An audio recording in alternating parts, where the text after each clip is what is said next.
வணக்கம். பொன்னாங்கண்ணி கீரை கூட்டு எப்படி பண்ணுறதுன்னு பார்க்கலாம்.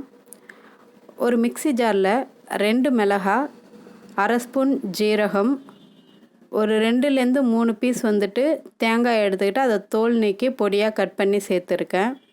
இதை எல்லாத்தையும் அரைச்சி தனியாக எடுத்து வச்சுக்க போகிறோம். இப்போது இது ரெடி ஆயிடுச்சு. அது இப்போது பருப்பு வேக வச்சு எப்படி கூட்டு ரெடி பண்ணுறதுன்னு பார்க்கலாம். ஒரு ப்ரெஷர் குக்கரில் 2 ஸ்பூன் சிறுபருப்பு எடுத்திருக்கேன், அதாவது பைத்தம்பருப்பு. அதை வாஷ் பண்ணி அதில் தேவையான அளவு தண்ணீர் விட்டு ஒரு 1/4 டீஸ்பூன் மஞ்சள் தூள் சேர்த்து, இது கூட வெங்காயம் பொடியாக கட் பண்ணி சேர்த்துக்கிறேன். ஒரு பாதி தக்காளி இது கூட சேர்த்துருக்கேன். தக்காளி கொஞ்சம் பெருசாக சேர்த்துட்டிங்க அப்படின்னா கூட்டு ரொம்ப புளிக்கும். பூண்டு ஒரு 7-8 பல் சேர்த்து இதை நல்லா ஒரு ப்ரெஷர் குக்கரில் போட்டு நல்லா இது எல்லாத்தையும் ஒரு 3 விசில் வர வரைக்கும் வேக விடலாம்.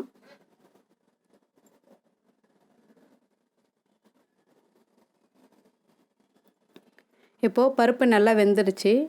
அது கூட கொஞ்சமாக தண்ணி சேர்த்துக்கோங்க. தண்ணி இதில் இல்லை, அதனால் கொஞ்சமாக நான் தண்ணி சேர்த்துருக்கேன். இதை கரண்டியால் லைட்டாக மிக்ஸ் பண்ணி விடுங்க.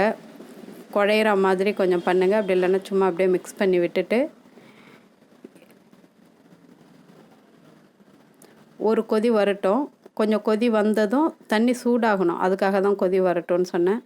தண்ணி சூடானதும் பொடியாக கட் பண்ணி வச்சுருக்கேன் பொன்னாங்கண்ணி கீரை க்ளீன் பண்ணிவிட்டு. இது நாட்டு பொன்னாங்கண்ணி, க்ரீன் கலரில் இருக்கும் ஃபுல்லாகவே. இது சேர்த்துருக்கேன். சேர்த்து நல்லா கரண்டியால் பருப்பும் கீரையும் ஒன்றாகுதுற மாதிரி நல்லா கலந்து விடுங்க.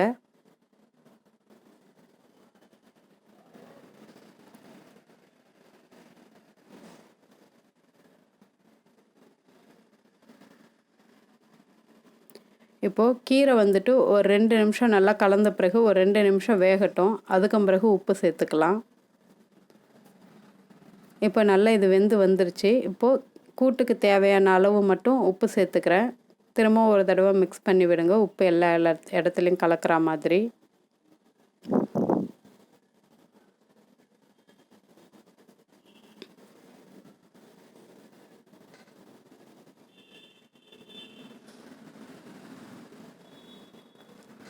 இப்போது இது ரெடியானதும் ஆல்ரெடி நம்ம அரைச்சி வச்சுருக்கோம் இல்லைங்களா, தேங்காய், மிளகாய், ஜீரகம், அந்த பேஸ்ட்டு இது கூட ஆட் பண்ணுறோம்.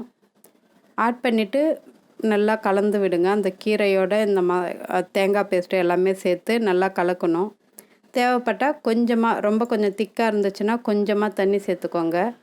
நான் அந்த மிக்ஸி ஜார்லேயே கொஞ்சமாக தண்ணி விட்டு இதில் சேர்த்துக்க போகிறேன்.